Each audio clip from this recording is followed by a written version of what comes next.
대대손손이라 가져 이어지게 삽시다. 누가복음 20장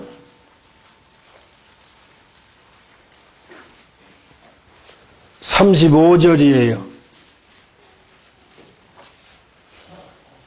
여러분이 이런 걸 알아야 돼요. 그래야 부활에 대해서 어떻다 알고 있어야 할 거 아니겠어요? 맞아요? 자, 당시 배경을 설명할게요. 부활이 없다고 하는 단체가 있었어요. 그게 사두개파였어요. 유대인들 중에는 크게 두 분파로 나누었어요. 사두개파와 바리새파, 이렇게 크게 두 부류로 나누어져 있었어요. 바리새파는 성경대로 하겠다. 처음에 순수하게 이렇게 나갔어요. 우리는 성경을 믿고 성경대로 살겠다. 이러고 사두개파들은 우리는 세상도 좋고 하나님 나라도 좋다. 하나님도 좋고 세상도 좋다. 이렇게 속화된 단체였어요. 왜 이렇게 사두개파들이 생겨났느냐? 사두개파들이 왜 생겨났느냐? 마태 22장 23절부터 읽겠습니다. 그러니까 줄여서 얘기하면 모세가 전해준 율법 중에 계대 계승 결혼법이라는 게 있었어요. 뭔 뜻이냐?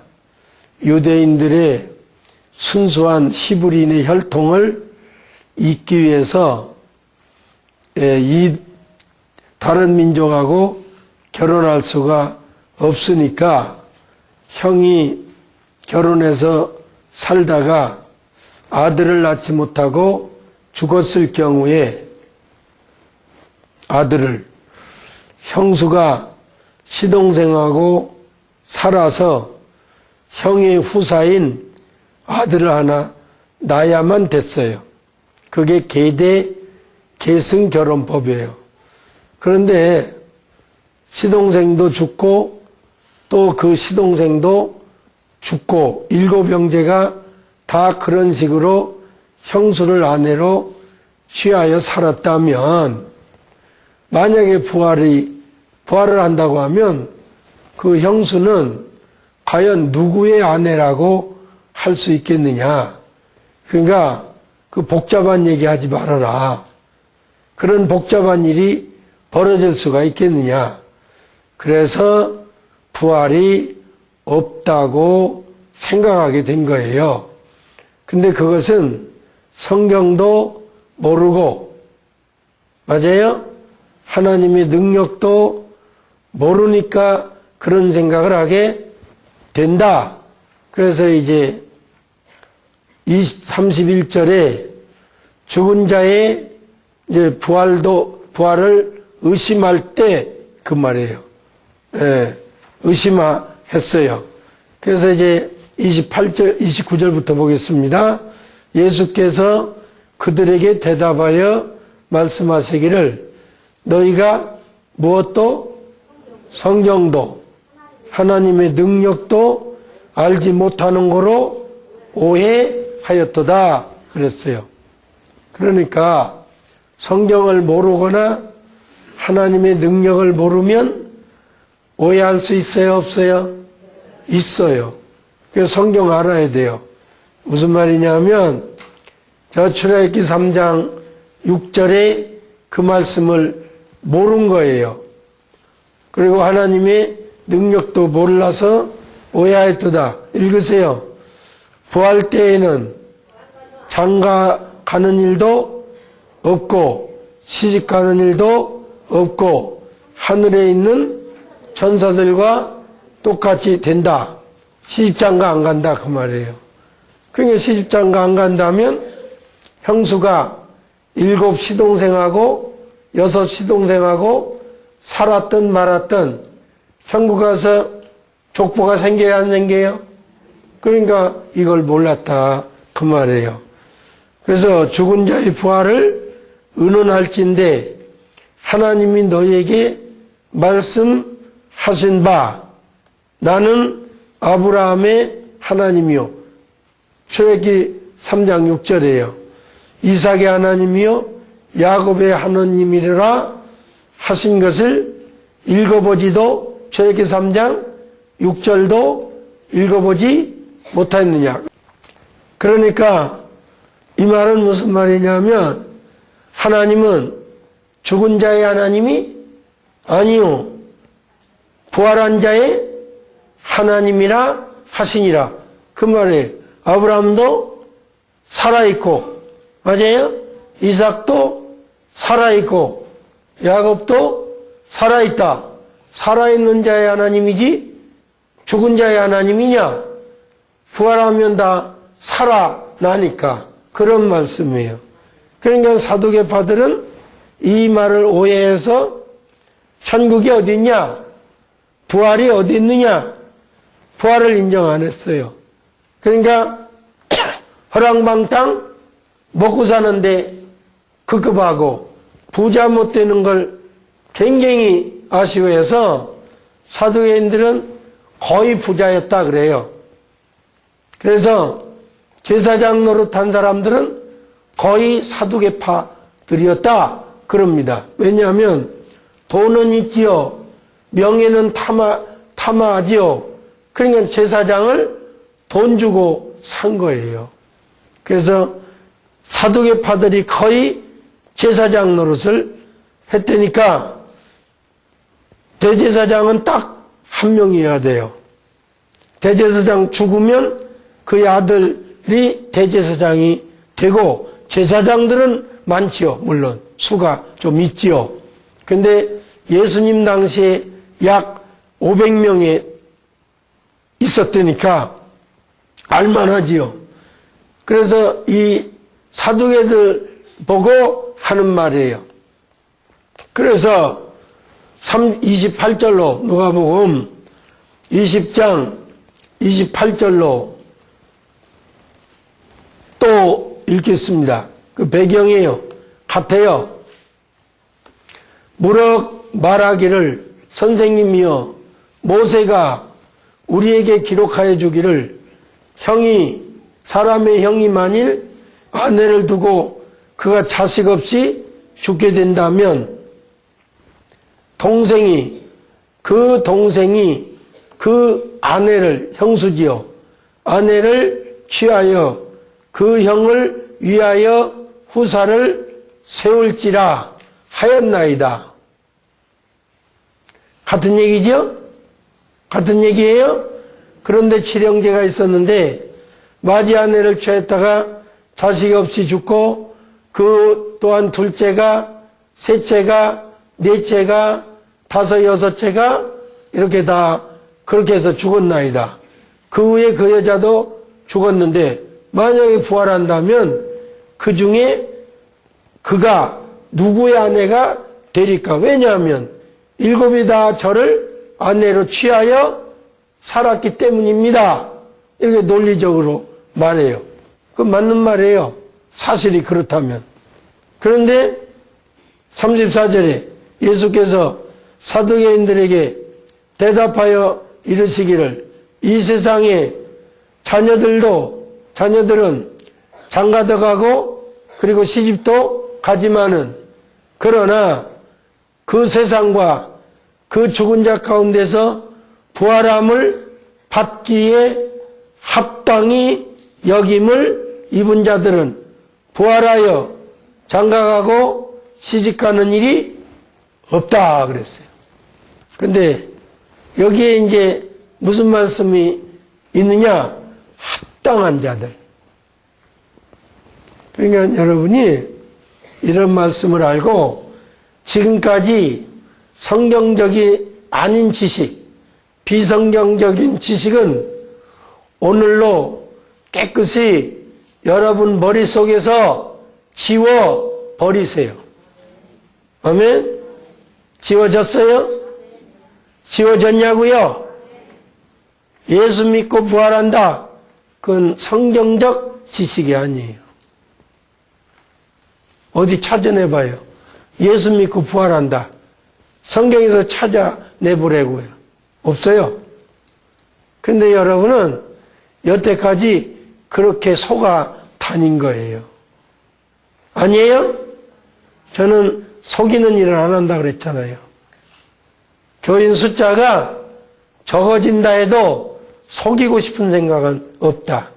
그 대신에 목회를 해서 집안 사람들에게 뽐내고 세상에 알아달라고 하고 교계에 뽐내고 그런 일은 안 한다. 맞아요? 그러니까 목회에서 크게 해서 사람 끌어모아서 얻을 수 있는 거 아무것도 안 한다. 그래서 저는 명예를 탐해서 뭐 하고 싶은 생각 없고 물질을 많이 얻어서 뭐 하고 싶은 생각 없는 사람이에요. 먹고만 살면 된다. 그런 주관이. 그러니까 속이고 싶은 생각 없어요. 여러분 그동안 속고 다녔어요. 다시 그 부활함을 받기에 합당히 여김을 입은 자들이 부활해서 시집가고 장가가는 일이 없다. 여기 부활하기에 합당히 여김을 받는다. 그랬어요, 안 그랬어요? 그랬어요, 안 그랬어요? 그럼요. 계시록 우리 3장에서 사대교회에 대해서 지금 하고 있잖아요. 근데 사대교회에 흰옷을 입고 주님과 함께 다닐 합당한 자가 있다 없다? 있다예요. 주님과 함께 다닐 수 있는 그 자, 그가 뭐냐? 흰옷을 입은 자다. 그게 누구냐? 행위를 더럽히지 아니한 자다. 그게 합당한 자다. 그 부활해서 주님과 함께 동행할 수 있는 자예요. 합당하다는 말이 있는데 이걸 무시하면 되겠어요? 그래서 여기 합당한 자다 하는 말이 무슨 말이냐? 합당이 악시오예요. 악시오란 말이 저울용어예요. 물건을 달았을 때 중량이 값어치가 나가도록 구약에는 물건을 무게로 달아서 평가했어요. 정량이 안 달리면 값을 쳐주지를 않아요. 이게 상업용어예요. 저울용어. 그러니까 합당하지 않다, 합당하다 하는 말은 물건 값이 나간다, 안 나간다 그 말과 같은 말이에요. 그 악시오에다가 카타라는 말을 덧붙였어요. 카타는 무엇에 따라예요. 부활하기에 말이에요. 부활하기에 합당하다, 합당치 못하다 그 말이에요. 그러니까 여기 부활하기에 합당히 여김을 받은 자만 부활하더라예요. 다 부활하더라, 합당한 자만 부활하더라. 이런데 왜 속여요? 그러면 마태 10장으로 가봐요. 주님께 부인당할 자는 부활 못해요. 생각해 보세요. 부활하겠는가?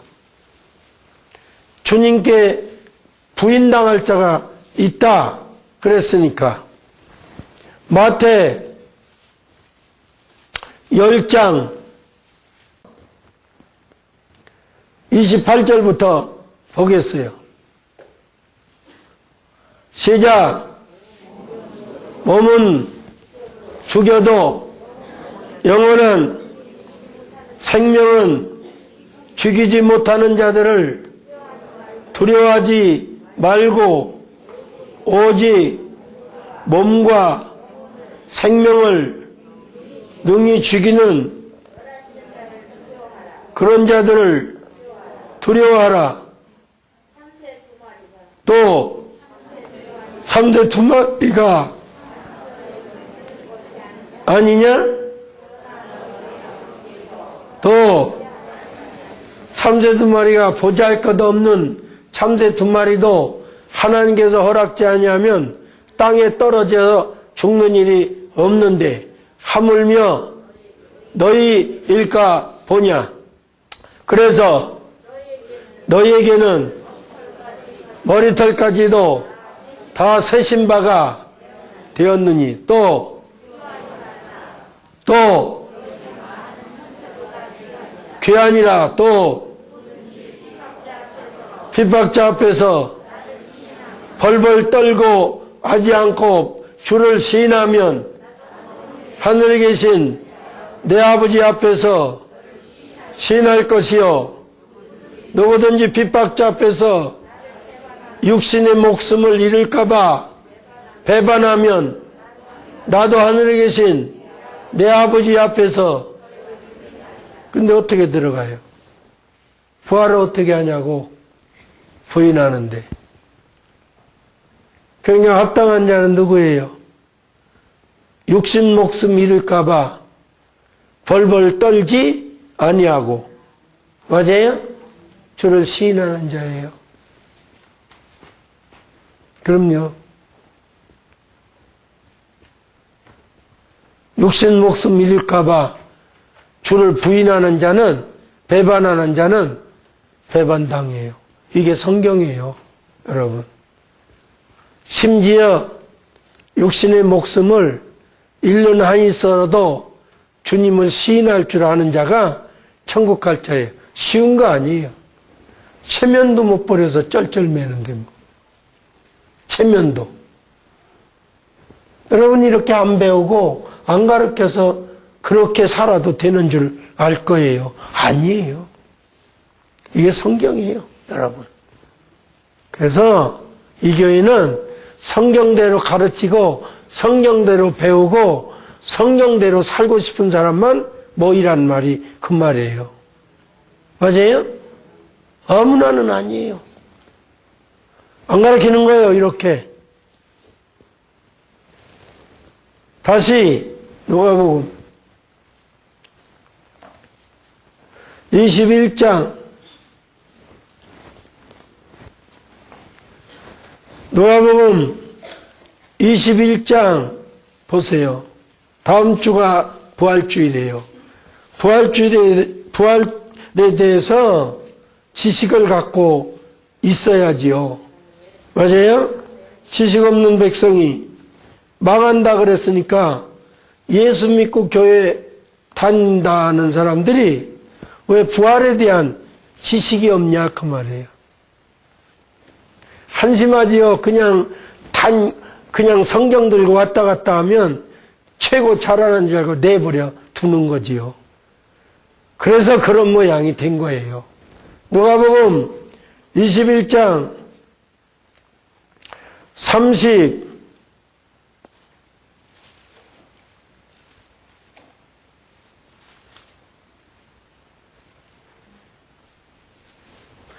34절부터 보겠습니다.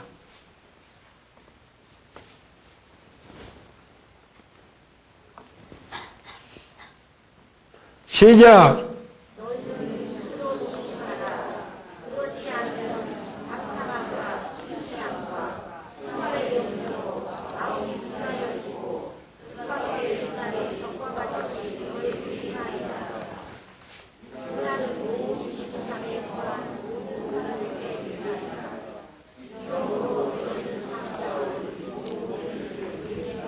능히 피하고가 아니에요. 그건 우리 개역 성경이고요. 알란드본이고요. 공인사본에는 다시 바꿔서 하세요. 36절. 이러므로 너희는 깨어 있으라. 그리고 항상 기도하라. 그래야만 이 모든 일들에서 피할 수 있어서 인자 앞에 그래야만 모든 일들에서 피할 수 있어서 인자 앞에 서기에 합당하게 여김을 받을 것이니라. 이런 말씀이에요. 그러니까 부활하여 인자 앞에 서기에 합당한 자가 되려면 항상 깨어 있으라. 그리고 항상 기도하라. 세상에 빠져 취하여 있지 말라예요. 근데 우리 성경에는 능히 피할 수 있도록 그랬는데, 능이란 말이, 그 말이 카탁시오스예요. 그러니까 악시오,